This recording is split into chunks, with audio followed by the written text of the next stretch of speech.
When we first made this link in the dolphins, we did 8 studies over 3 years.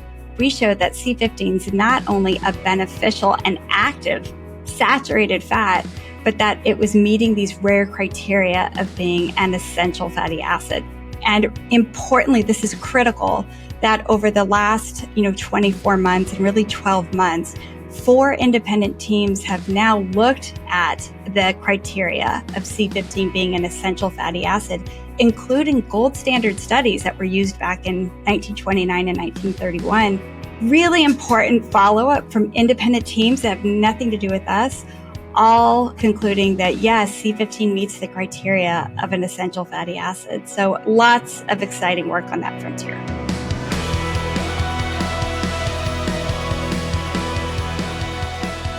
My guest on today's podcast is a veterinary epidemiologist. That might be the longest multi-syllabic phrase I've used in quite a while on my show. Veterinary epidemiologist. Dr. Stephanie Venn-Watson, welcome to the show. Ben, it's great to be here. I'm glad to challenge you right out of the gate. Right out of the gate. You wrote this book, The Longevity Nutrient. This thing was intriguing for me because I'm always looking around for things that haven't been talked about yet in the whole nutrition and supplementation world. This definitely fit into that category, and we'll talk about it. It's a fascinating book, by the way. If you guys want to check it out, go to bengreenfieldlife.com/C15. That's C15. And I'll put all the show notes over there, which promise to be juicy for this one, or should I say fatty. Stephanie, what's a veterinary epidemiologist? It's a nerd who loves animals, as a short answer there. But so our job is to basically find patterns related to animal populations, remembering that humans are also animals. So veterinary epidemiologists tend to help not only in large population studies with non-human animals, but actually most of us are working for public health and other groups. So looking at human trends over time. You mean you're studying humans, or you're studying animals and figuring out if what you find in animals could be translated to humans? Yeah, both, but the latter is obviously a good reason why we're chatting today. So, because it's like, as a veterinarian, you really come to understand there are so many more similarities between animals than there are differences. So that whole comparative approach has, we're always thinking with regard to, when we go to veterinary school, we learn about 12 species instead of 1. So it helps you understand the links between all of us. Well, I was walking out to actually record this podcast out of the kitchen. My wife's like, have fun talking to the dolphins, because I told her last night I was going to be interviewing this dolphin researcher. And she's like, why the heck are you interviewing somebody about dolphins on your health podcast? So I should let you answer that question, Stephanie, because this whole story of how this book came to be started with, if I'm not mistaken, dolphins. Yeah. So there I was. This whole discovery, Ben, was an accident. Which is wonderful and gifted to us by dolphins.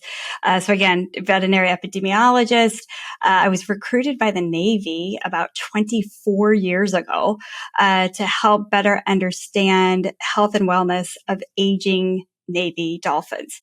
The Navy has cared for this sustained population of about 100 bottlenose dolphins for over 60 years.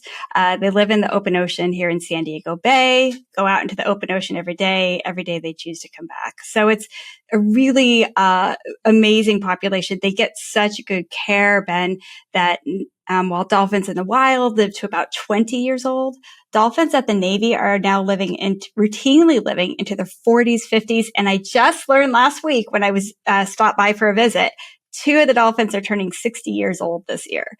So much older dolphins at the Navy. I didn't know dolphins could even live that long. That's interesting that they come back. So a dolphin is released into kind of like its native habitat from this Navy base or whatever, and they go out into the ocean, but then eventually just like show back up at the front door. They do. And they live in the Bay there. So they kind of have a home base in San Diego Bay. And so they'll go out in the Bay, do their work, which is easy peasy. And then, come back. Do you guys count them? Is there ever like a rogue dolphin that doesn't come back? It wouldn't work. So the program wouldn't work if dolphins went rogue. Because if you can imagine, if you have 100 bottlenose dolphins, each one of those is, a really valuable individual who you spend, decades training and working with and getting to know, that if they just kind of went away, the program wouldn't be able to sustain. So it's really good population. Dolphins get really good care. And what we learned is as they were getting older, that about 1 in 3 older Navy dolphins were developing things that are going to sound really familiar, like insulin resistance, fatty liver disease, high cholesterol, anemia, chronic inflammation. And as we just published last week, the full suite of changes consistent with Alzheimer's. And so really fascinating parallels between our large brain, long-lived mammals of humans and dolphins.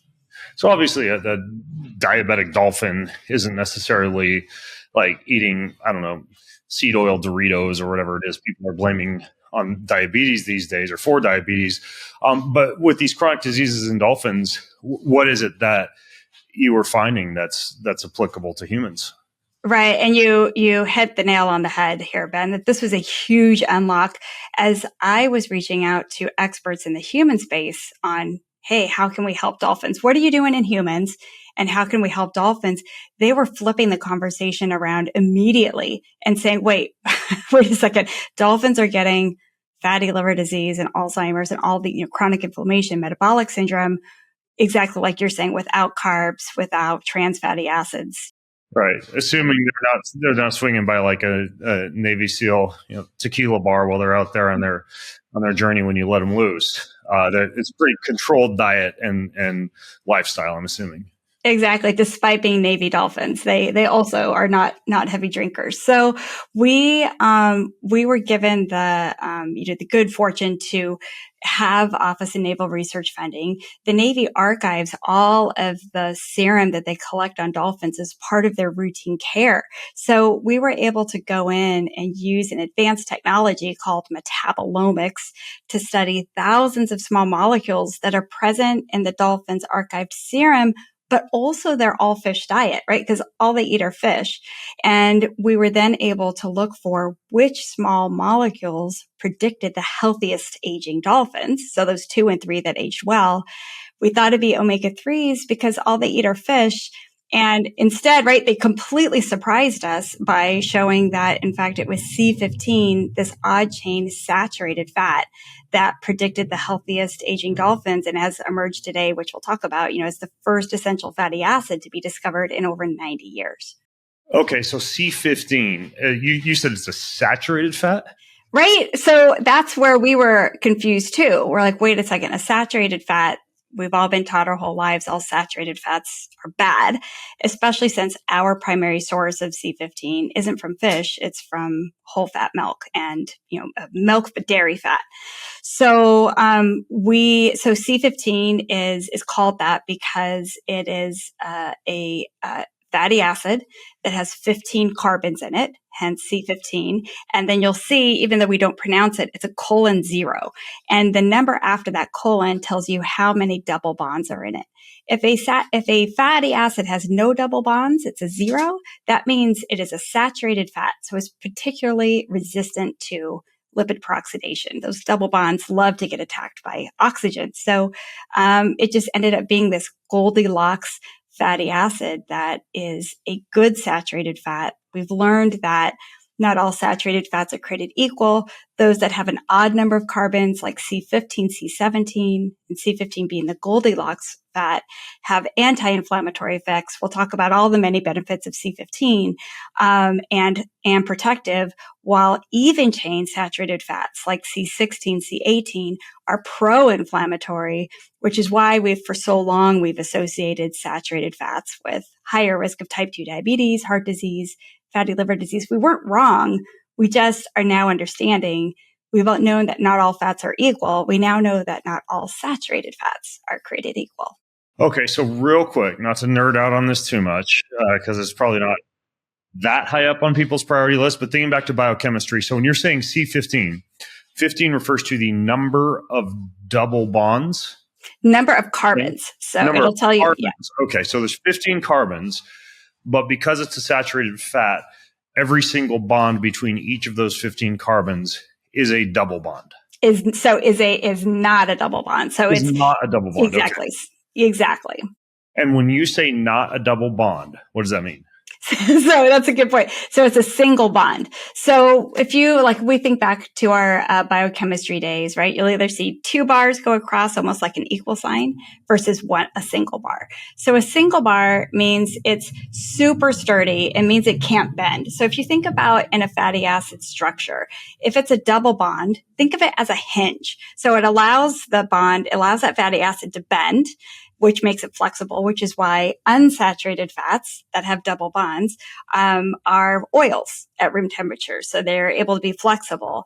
But those double bonds can also be attacked by oxygen, which then leads to risk of lipid peroxidation and other things. So think about saturated and unsaturated fats as kind of like a yin and yang of the fatty acid world. Saturated fats are sturdy. Unsaturated fats are flexible, and we need both to maintain, a balanced cell membrane. But specifically, we're learning that our cell membranes need C15, this odd chain saturated fatty acid, plays a very special role with regard to improving the integrity of our cells. Yeah, it's a little bit counterintuitive, isn't it? Because you hear double bond and you think that a double bond would be like more rigid, less flexible, twice as strong and unable to bend, and more solid at room temp, right?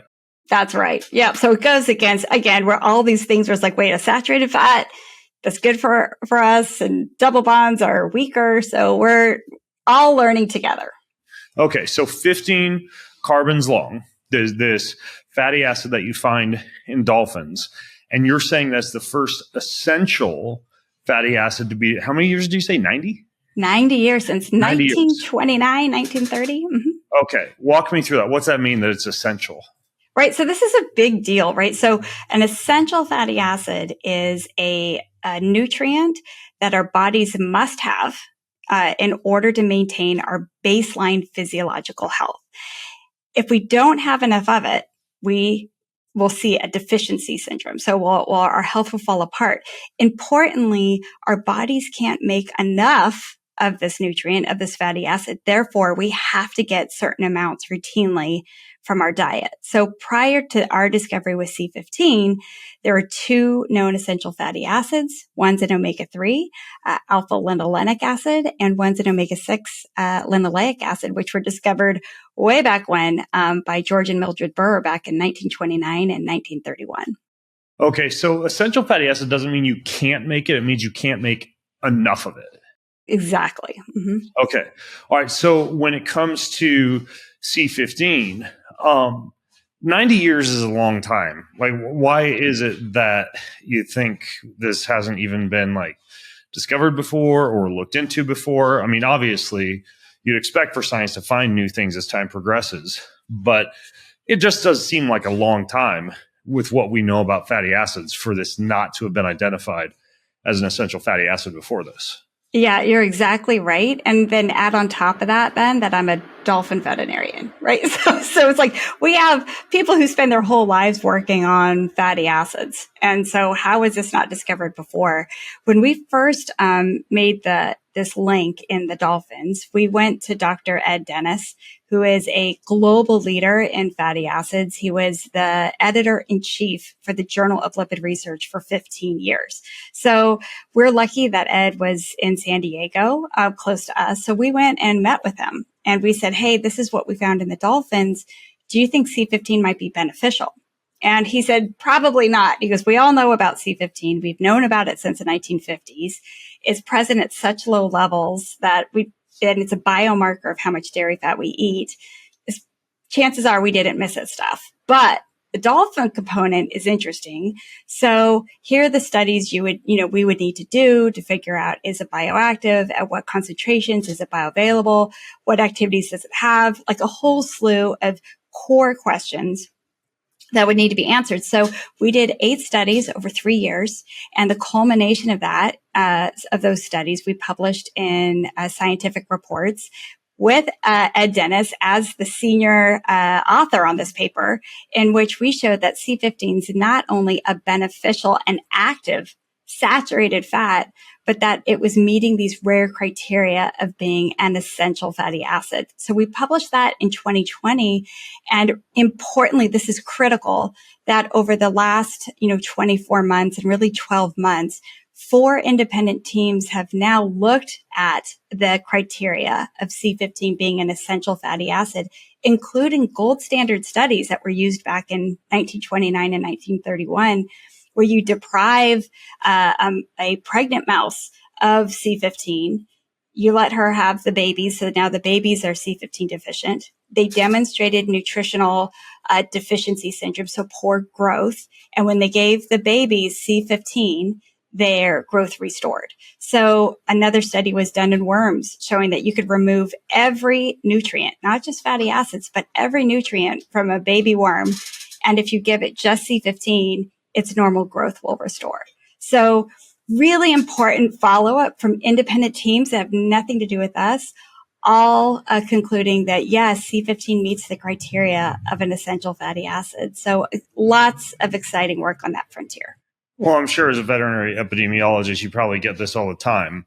You just talked about dolphins earlier, and then rodents, and then worms. But what about people? Right. So there's that. So, what's been important with people, for example, in this, as far as, infant development and growth, there's a whole nother team. Are multiple teams working on the early stages of C15 in humans, showing that even from the level of the oocyte, that the more C15 that's present, the better that oocyte multiplies. So it's signs of a healthier embryo for in vitro fertilization. Studies have shown that the more C15 mom has as a human, right, that the more C15 baby gets. And the more C15 baby gets, the better the fetal body growth and head circumference, which is brain development, the better the baby once it's born, its growth and development. And there's a study done called the Eden cohort study in France that has followed kids all the way up to 6 years old, showing the more C15 they got from mom during and after pregnancy, the better the cognitive development of these children. So, when all of these add up, these pieces, that, gets us to an essential fatty acid that, is meeting the requirements and is relevant to humans, importantly.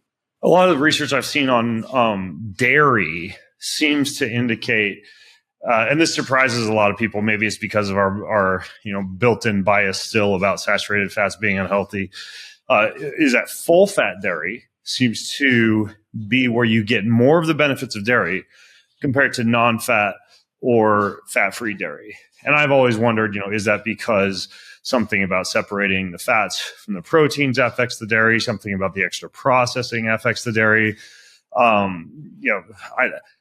don't know if C15 could fit into the picture here, but is there any research on that of, on people eating full fat dairy products being healthier and maybe some of those health benefits coming from the C15 composition of full fat versus non-fat or fat-free dairy? Right. So, yes. And in part, it's because C15 has been used as a biomarker of dairy fat. So it's almost like, like we were saying before, of how did people not discover this before? It's been right in front of us. It's just been the interpretation of people with higher C15 have a lower risk of developing type 2 diabetes, heart disease, fatty liver disease. But the reason why, when you asked earlier, Ben, of why hadn't this been discovered before? People were just seeing C15 as a biomarker of dairy fats benefits, not that the fact that C15 itself may be beneficial. So, when we isolated C15, right, and we took a look at how does C15 do compared to whole dairy fat, other folks have shown, like Bishop et al. Did that study in mouse model of type 2 diabetes and fatty liver disease. And, we had shown that C15 improves health, so decreases glucose, insulin, weight, body weight on a high fat diet, lower inflammation. When Bishop et al. Gave the same model whole dairy fat, the mouse got worse. So, and it's because, and they attribute it to that whole dairy fat has much higher levels of C16 and C18 of these pro-inflammatory saturated fats. So kind of getting to the point where Thorning et al. Had talked about, how do we deal with whole dairy fat it's kind of a mess. You do absolutely have studies saying whole dairy fat can be good for you. There's equal studies saying, whole dairy fat or having these high levels of these pro-inflammatory fats can be bad for you. It's super confusing. And I think what we're getting to is understanding, like you said, different forms of dairy fat have different amounts of beneficial nutrients, which is why the Navy had funded us to say, hey, can we just take C15? And if you're showing that it has these benefits, can we just put that to work, absent kind of the confusion and, of dairy fat? Well, before we close the loop on dairy, because I don't want to just leave people hanging and, sitting there in front of their full fat Greek yogurt now asking themselves, do I eat this? Do I not eat this? Like, what's your take on the dairy fat thing? Like, would you eat or, would you drink full fat milk? Would you eat full fat yogurt based on, I do not shy away from whole dairy fat, but I do think it's in moderation. Like we shouldn't make 90% of our diet dairy fat. If we look at the Sardinian population and the high longevity zone, they have swapped out cheese, cheese for meat. So they eat a lot less meat. They eat a lot of cheese, and their cheese specifically has 50% more C15 in it compared to other dairy fats. And so with regard to understanding fats that are good for us, it's dairy fat that comes from animals that are grass-fed, have twice as much C15 in it than like cows, for example, that are fed corn. And so when I'm going for my whole dairy fat options, I go for cheeses that are from, if hopefully from grass-fed animals.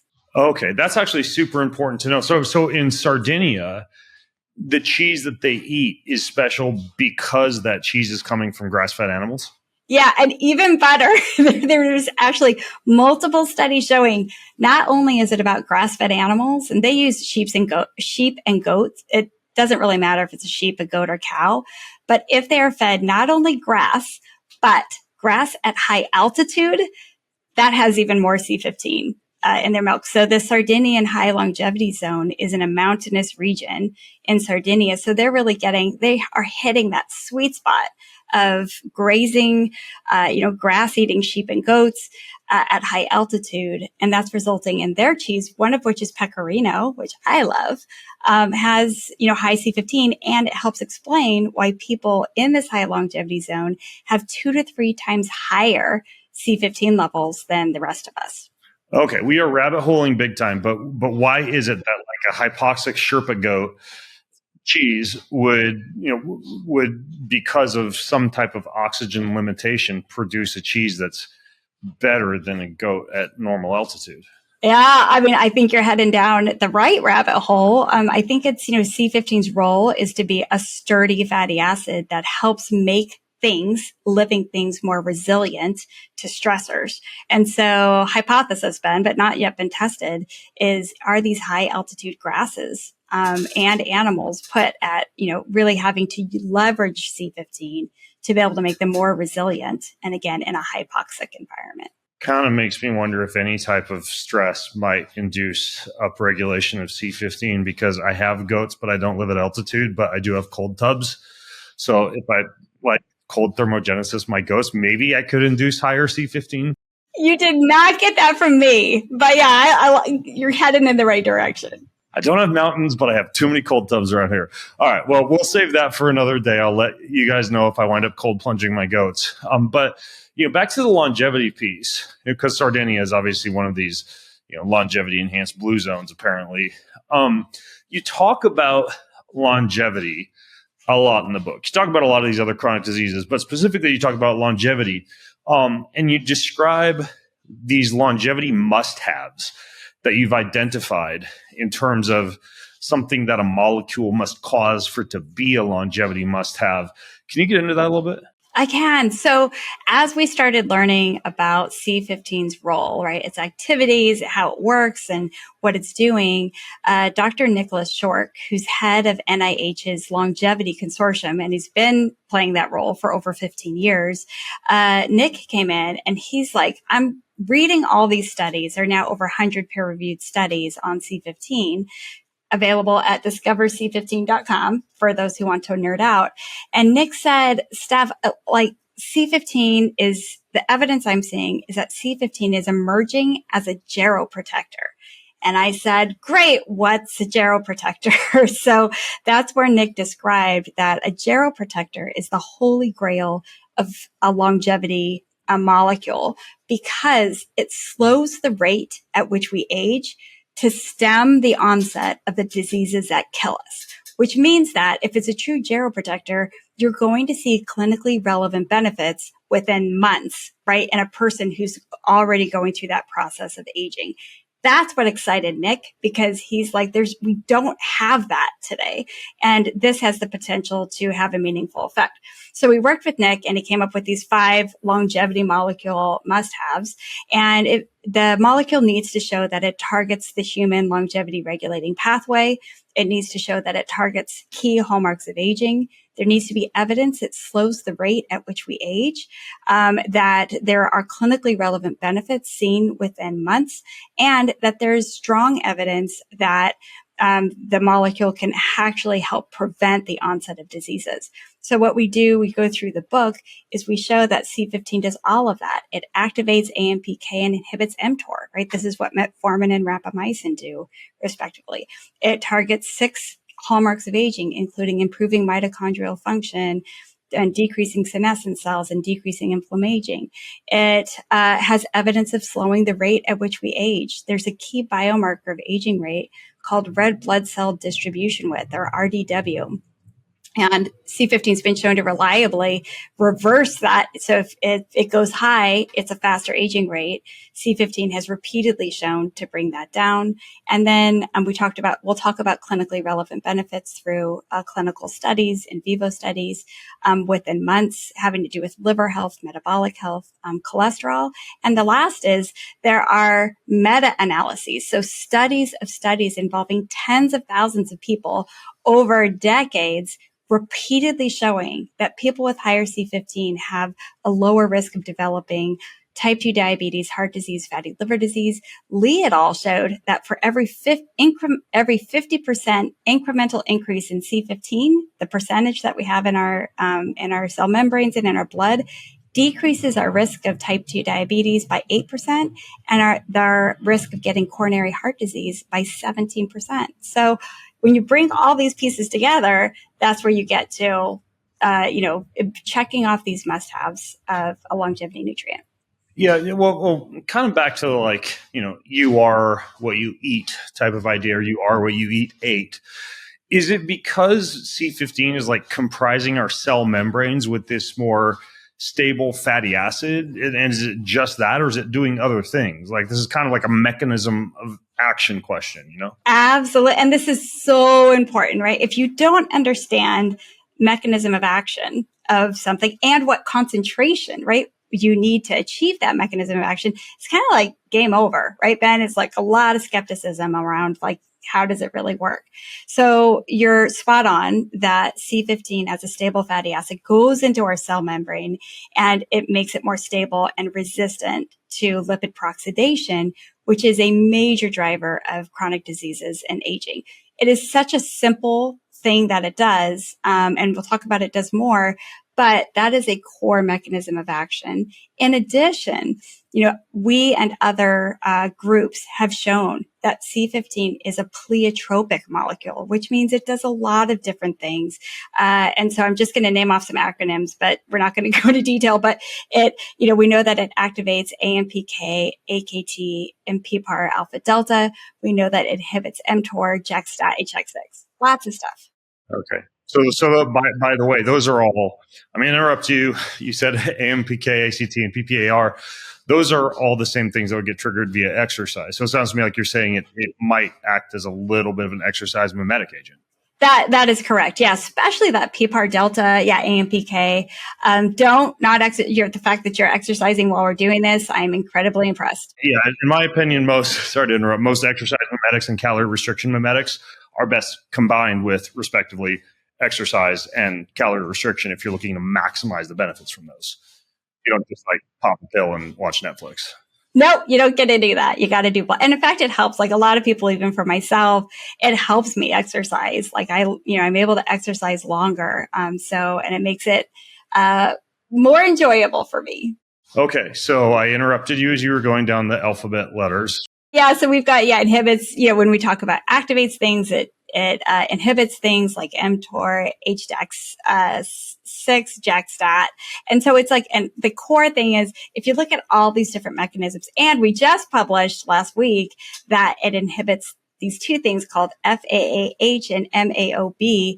And it does, by doing that, this is really critical to cognitive health. So super exciting to help sustain higher, healthier dopamine levels and endocannabinoids, which we'll touch on in a little bit. So the point being, it's an essential fatty acid. Nature takes essential fatty acids and it has them do a lot of things, which is a big reason why we and dolphins and dogs have these receptors. It's because they're waiting for us to eat the right things and trigger these receptors and keep us balanced from a metabolic and immune standpoint. So it all makes sense given the fact, again, that this is an essential nutrient that every mammal gets from birth. You mentioned modulation of mTOR, and then earlier, of course, you were talking about diabetes.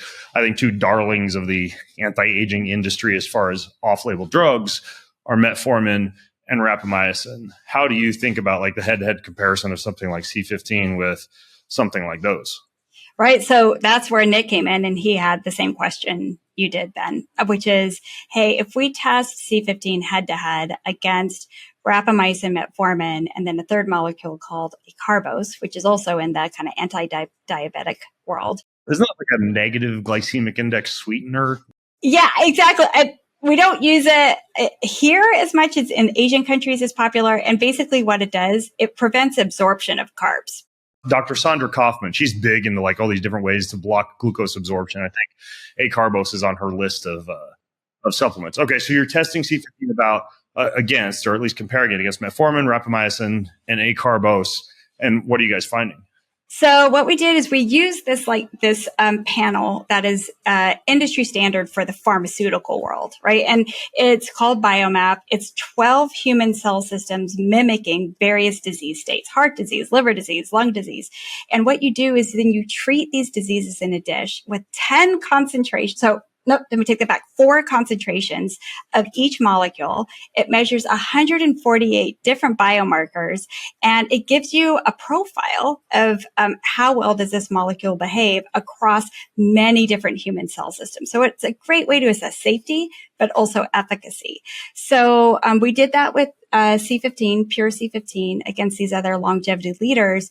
And we were able to show that C15 had the most cell longevity enhancing cellular benefits than all of them, most closely mimicking rapamycin. And when you step back and you look at what we know rapamycin and C15 do, they're anti-inflammatory, antioxidant, anti-fibrotic, so anti-scarring, anti-microbial, and anti-cancer. So it's this wonky set of tools that if you have these, you're going to live longer. And so the conclusion we came to in the paper that Dr. Shork and I, in this paper that we published in 2023, was, hey, maybe we didn't need to go to Easter Island for this molecule, right? That is grown in bacteria that grow in a faraway place. Maybe what we've needed to support our longevity is, C15, again, what all mammals get. And we've been taking out of our diets by reducing the amount of dairy fat we eat.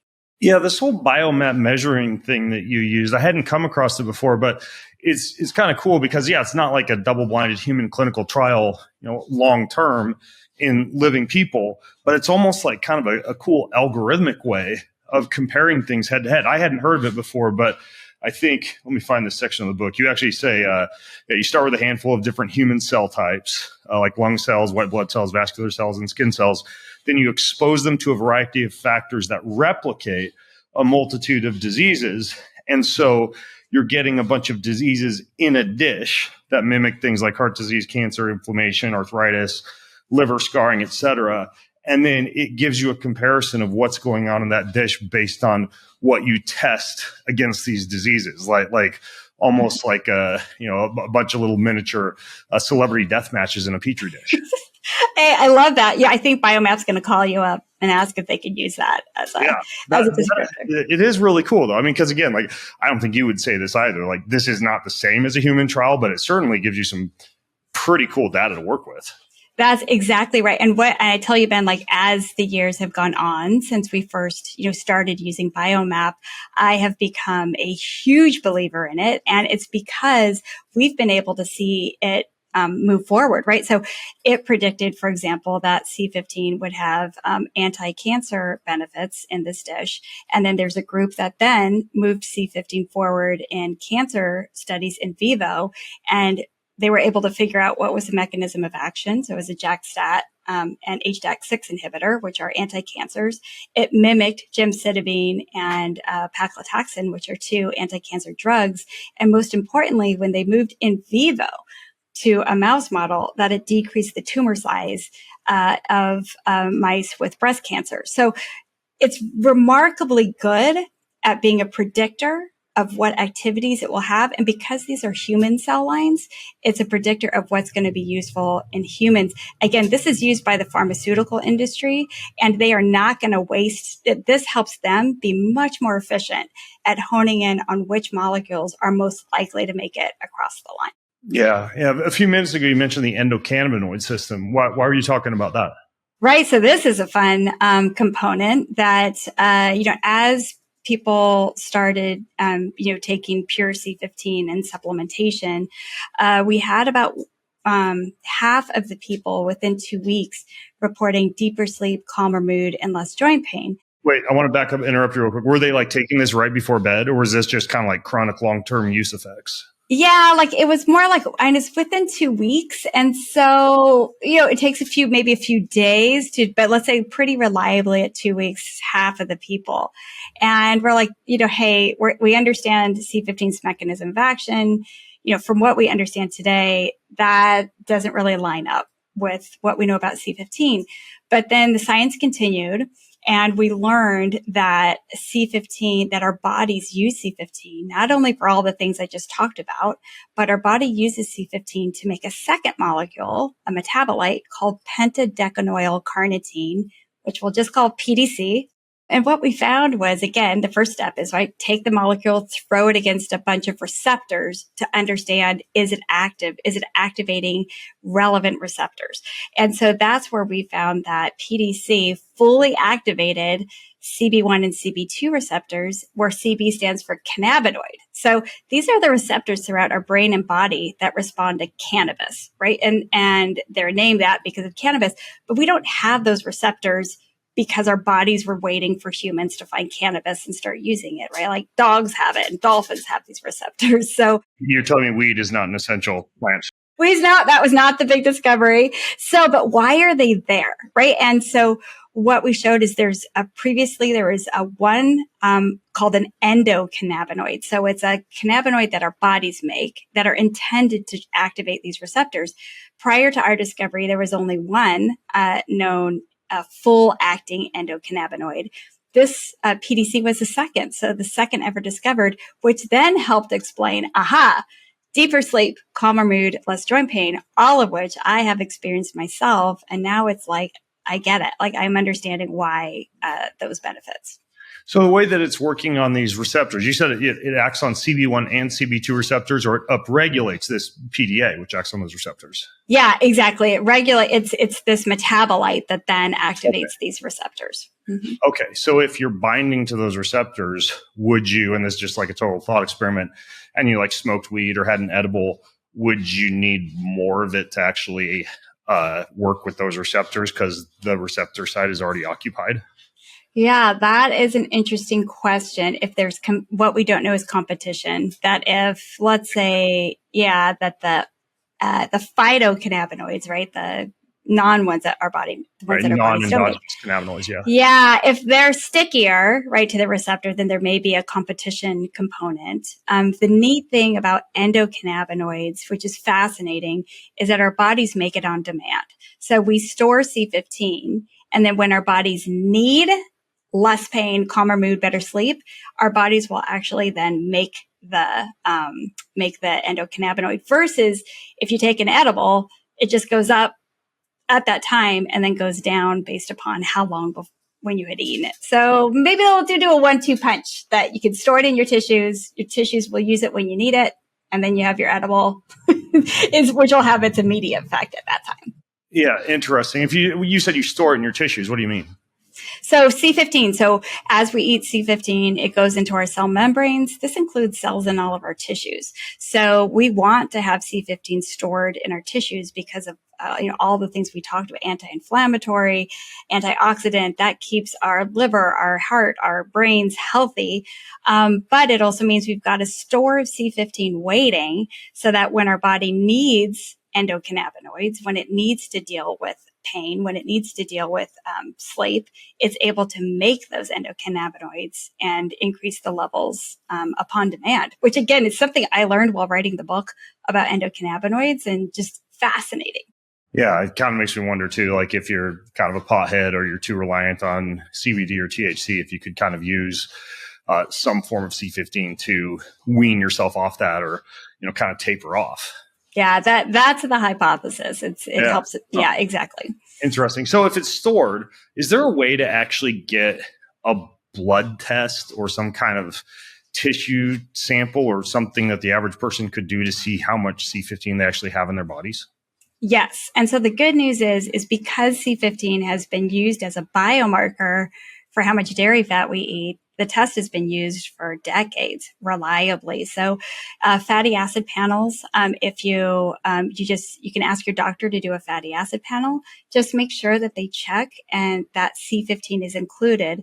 Another reason why C15 wasn't discovered until recently is that fatty acid panels before the 1990s, for the most part, didn't include C15. So if we had done that dolphin study, Ben, 3 years earlier, we would have missed the entire discovery because C15 wasn't on the panel. So, a bit of luck came into play here. Yeah, but if I ask my doctor for a fatty acid panel, I know doctors are smart, but maybe they're not trained in this specific type of panel. Usually, even a smart doctor is going to give me like an omega-3. They'll order like an omega quant or something like that. Like, is there an actual test you could ask for, or an at-home panel, or do you literally just need to go to your doctor and say, hey, C15 is the one I want you to test for? Yeah, so you can do the latter first. And if they don't have it, or they're like, what are you? I don't even know what C15 is. And then you're going to give them the book. But what we know is, what we worked with Genova Diagnostics to develop an at-home blood spot test. So if people don't have an option, and that's what I used, then you can get this at-home blood spot test and then turn it in, mail it in, and they send you your results. Oh, easy. So if I have like an account at Direct Labs or whatever, would it be on there? Yeah, it should be on there. Okay, easy. And it's just at home. Yeah. Oh, yeah. Most of my listeners are going to do that because they just like to take it into their own hands. And I know, it's good. I can't imagine that would be that expensive.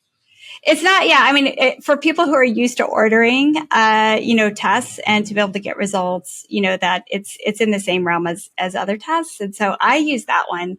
And that's where I was able to show that my C15 levels, in that test, right, that uses, this a different reference range than maybe other tests.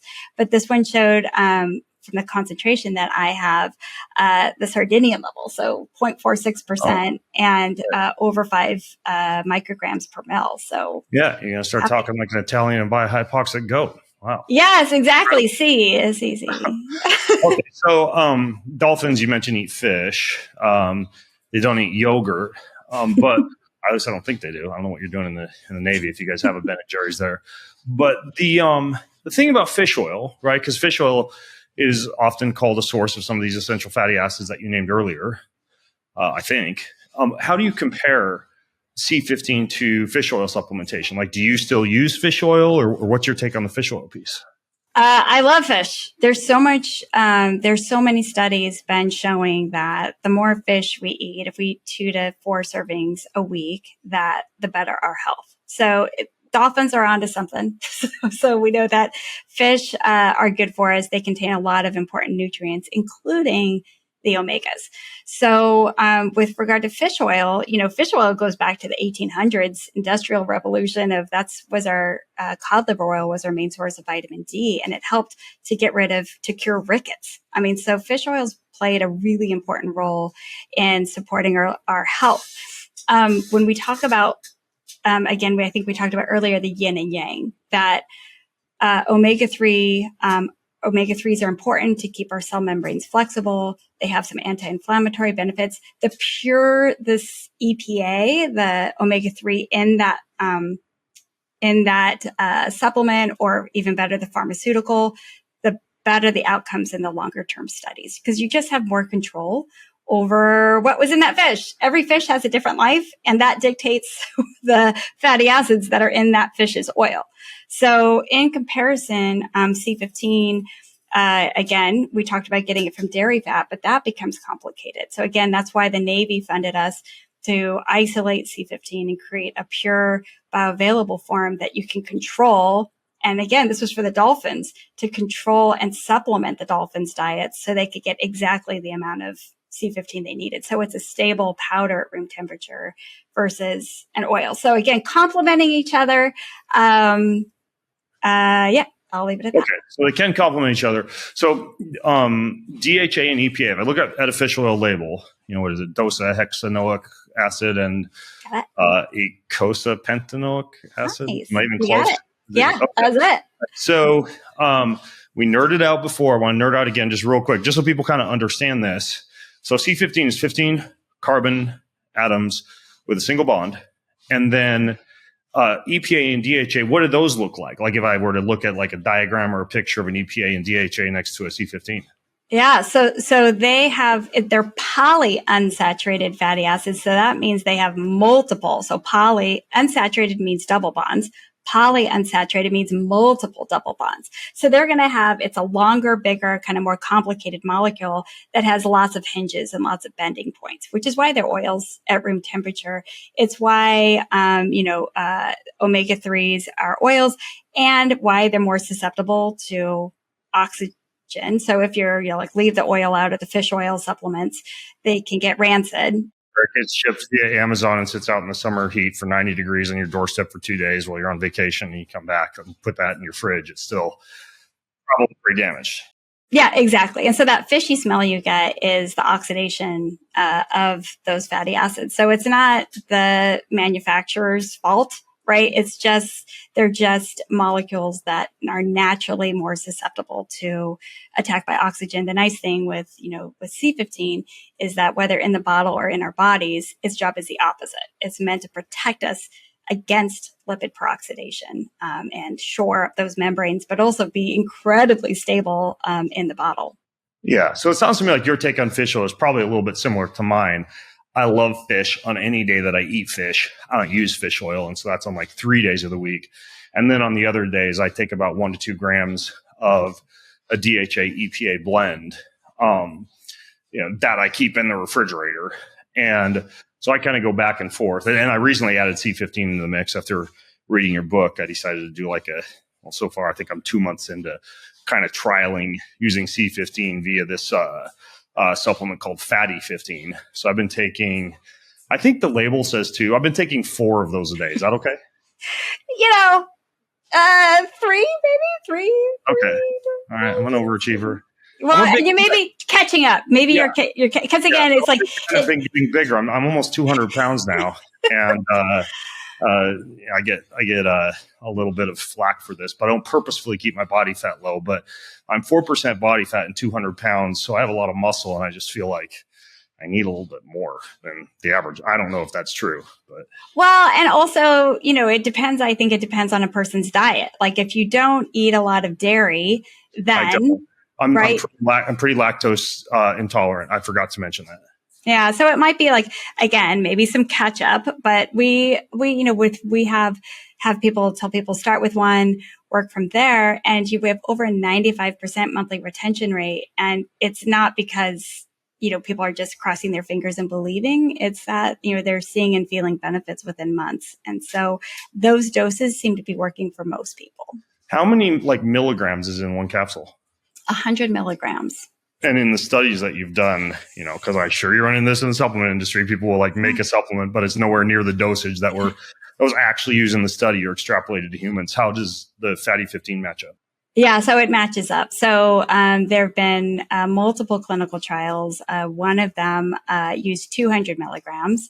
The other one did use 300 milligrams. But what we'll cover is that these clinical trials were done in people who were likely C15, and then we saw C15 deficient. So again, kind of to your point, Ben, that if you're starting from a C15 deficient state, so people are purposely avoiding whole fat dairy, then, or have a condition consistent with C15 nutritional deficiency, there's some catch up that's needed. And I think there was a desire by the people who are running the study to say, like, we really want to kind of push it to a higher amount so that, because it's only for 12 weeks. It's not for 6 months or a year. So they were pushing it higher to say, can we see benefits within 12 weeks? Okay, got it. Well, if people want to try the one I'm using, I'll put it in the show notes at bengreenfieldlife.com/C15. So I want to kind of give you a little chance, maybe slightly lightning roundish here, but you've had some people try and take down your research, and I came across it. I do a little bit of stalking, a little bit of my own research in anticipation of these interviews that I do. So there's a really popular podcast called The Proof. And more or less, like the summary of a YouTube video that they did was they said C15 is not essential for humans and lacks strong evidence for metabolic health benefits and shows inconsistent absorption and effects in studies. What say you? Well, it's easy to say things on YouTube. I'll say you that. It's a lot harder to get things published in peer-reviewed studies. So we'll cover a couple of those things. I will say, Ben, my hope is that the intent of some of these, takedown videos are not, it's because there's earned skepticism in the supplement industry, right? There's a good reason for this, right? And it's really hard to keep up with the latest C15 studies. Literally every 3 to 4 weeks, there's a new paper coming out around the world. So it's real hard unless you're spending all of your life, like I do, looking at the latest studies, which is one reason for writing the book, right? To have one resource for all of these studies. It's hard to keep on top of things. So my hope is it's not nefarious. It was just an unintentional misinformation that was provided. And so when we talk about, there's no evidence that it has at all that it's essential. We already talked about, not only did we show that it's essential, but now multiple teams have done the gold standard studies to show even beyond what omega-3 and omega-6 had to do to get their criteria of essentiality. We have surpassed that thanks to multiple teams coming in and revalidating it. So there is absolutely strong evidence for C15 as an essential fatty acid. So with regard to metabolic health, when we talk about, if we walk our way up from mechanism of action, we know C15, activates AMPK and AKT. That was then showed in and I should mention, activating AMPK is the main mechanism of action of metformin, which is the top, leading diabetes drug, right, for globally. When moved into cell lines, C15 at those concentrations of activating AMPK and AKT was shown to improve glucose uptake at the cells.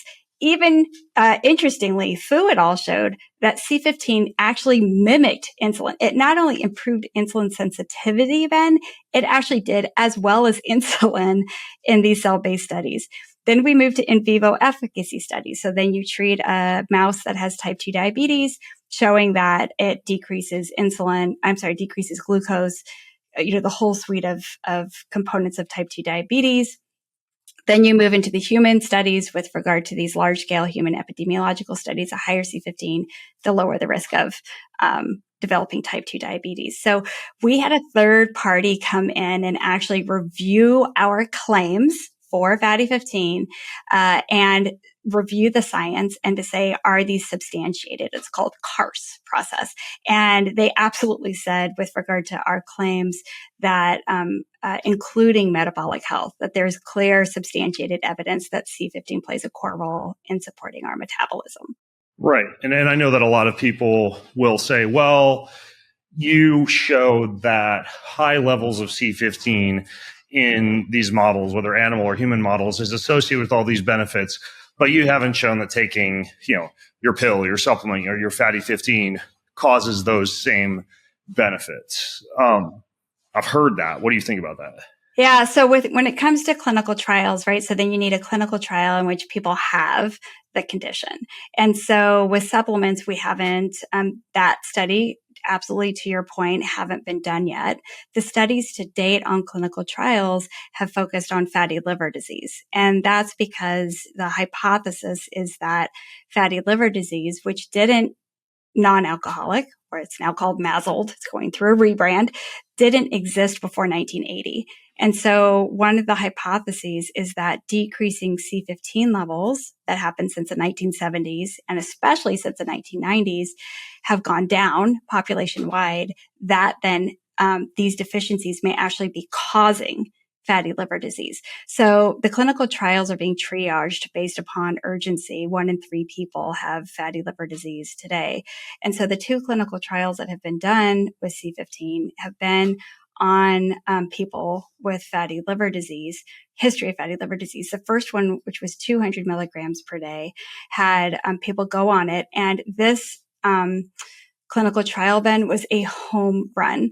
And the reason for that is 2 out of 3 of the people in the study, they were 18 to 24 years old, had what we defined as a nutritional deficiency, right? So they had C15 levels lower than this 5 micrograms per mil. So first of all, we're saying like, okay, 2 out of 3 people with this condition have what's defined by through cell-based studies from the dolphins, from the epidemiological studies, all rally around we need 5 micrograms per mil at least to not be deficient. So it showed that 2 out of 3 people met this criteria of deficiency. Then among the people who took C15 supplementation and got their levels up and above that 5 micrograms per mil, they had lower liver enzymes of ALT and AST, which is improved liver function. And again, these people had high liver enzymes at the start of the study. And it also increased their hemoglobin, which again, kind of going back to the whole aging rate and stability of cells, includes red blood cells. This is a marker of improved red blood cell health, which was not the intent of the study, but was really interesting, which leaves you with, why did half of the people who got C15 not have an increase in their C15 levels? That's the other question I was going to ask you, because like Dr. Bill Harris of Omega Quant, he came out with an article and said, well, half the people who took it didn't even see an increase. So there's like questionable aspects of the absorption, effectiveness of it. Right. And fair enough. I mean, so what's important is that a couple of things. The first is that extensive clinical trials, pharmacokinetic studies have been done on this pure free fatty acid C15 ingredient. This was done by Mascarenhas et al. And Stallings et al. And they did lots of people. They did adults, they did kids, they did people with and without cystic fibrosis.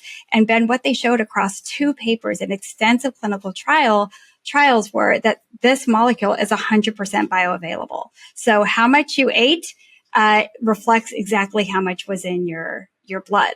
So that leaves us with the question of what happened in this clinical trial. When you read more into the paper, what they showed was that the people who had the increase had a 95% adherence to the protocol. So they actually took the amount of C15. People just basically not doing their homework. Yeah. Yeah. So and it's there, and it doesn't explain all of it, but a good portion is that it was significant of people who actually took the C15 had higher C15 levels. And importantly, among that group that adhered to the protocol, they had the increase, and they increased their levels by 2 micrograms per mil, which exactly matches the 200 milligrams, which is what the prior study showed, that for every 100 milligrams you eat, you go up by 1 microgram per mil. So when you look at that group, it was spot on. So the big question is, well, if you don't take the supplement, you're not going to increase your C15. And they were 18 to 24-year-olds. And Jeff is like, it's kind of like the worst group for adherence. Okay, so that was a 12-week study. So what I'm getting from what you're saying is that there's probably still a need for longer-term human clinical trials of taking C15. But the way I think about this is if like somebody's listening in, I'm a total kind of like N=1 guy, guinea pig stuff on myself all the time. Somebody could theoretically like start taking this, you said 100 to a maximum of like 300 milligrams a day, and then get pre and post bloods, and maybe even this Genova diagnostic C15 test to see what their absorption or, what impact it has on the levels. Lots of people, especially my listeners who are smart cookies, know how to do that. They know how to like get a pre-blood test, take a supplement for X amount of time, and then do a post test to see what the levels are and see how it changed their biomarkers. But the question I have for you is, if somebody was going to do that, how long should they wait between like the pre and post test for the C15 to build up or to have its effects based on what you know? Yes. So we do, just like you said, we strongly recommend that every person, before they start Fatty 15, the supplement, to go get your blood work. C15 levels, great to assess, to look at, but what's more important is, are we seeing clinically relevant improvements, right? So start and get your baseline blood work, which includes, and sometimes you might need to ask for things like ferritin levels and your full red blood cell indices, because there's some special things like that RDW measurement that is kind of like bonus measurements of efficacy. But get your standard CBC and chem. Go back. We recommend between 3 to 6 months later. And that's where, if you go to our reviews, and that's where, Ben, we're seeing again why people stay on Fatty 15 and retention is so high. People are doing exactly this and they're seeing the benefits. I mean, science works. Like, this is, it's what Nick, Shork, right? Dr. Shork, head of NIH's Longevity Consortium. It's why he has explained that there is given the breadth of data across all these different aspects, he said there is no molecule that has more support as its role as supporting its, a role as a geroprotector, our long-term health and wellness, than C15. And this is Nick Shork saying this, who has seen everything.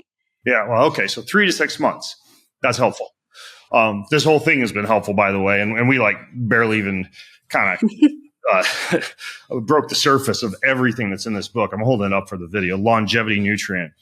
If you go to bengreenfieldlife.com/C15, yeah, the letter C15, you can check out the show notes, get the book, check out the supplement, etc. Last question, Stephanie, from my kids and wife. Can you talk to dolphins? Do you speak dolphin? I can speak dolphin by being a nerd that analyzes their data, and I can tell you how that one's feeling. What they could have, gosh, I wish they could have told us from the beginning. Hey, Steph, I slept better last night, or my arthritis is feeling better. We had to figure that out down the road. But there is new technology coming out that I think we're getting closer to actually being able to interpret dolphin language. Which is, I do some turkey gobbles and some elk calls, and I don't know if they made a dolphin caller, I'd try it out. Eat. Yeah, something like that. Hey, you did that a lot better than me. All right. I've got a little dolphin in me, I suppose. I don't know. I'll have to get a genetic analysis for that. Stephanie, this was great. Again, the show notes for everybody listening in are at bengreenfieldlife.com/C15. Dr. Stephanie Venn-Watson, the Dolphin Whisperer. Thank you so much for coming on the show. That has been an absolute pleasure. Thank you. All right, folks, have an incredible week, and try Fatty 15 if you want to. Leave the comments, questions, feedback in the show notes at bengreenfieldlife.com/C15. Read the book too. It's great. And until next time, I'm Ben Greenfield along with Dr. Stephanie Venn-Watson, signing out. Have an incredible week. Do you want free access to comprehensive show notes, my weekly roundup newsletter, cutting edge research and articles, top recommendations from me for everything that you need to hack your life, and a whole lot more? Check out bengreenfieldlife.com. It's all there. bengreenfieldlife.com. See you over there. Most of you who listen don't subscribe, like, or rate this show. If you're one of those people who do, then huge thank you. But here's why it's important to subscribe, like, and or rate this show. If you do that, that means we get more eyeballs, we get higher rankings, and the bigger the Ben Greenfield Life Show gets, the bigger and better the guests get, and the better the content I'm able to deliver to you. So hit subscribe leave a ranking, leave a review if you got a little extra time. It means way more than you might think. Thank you so much.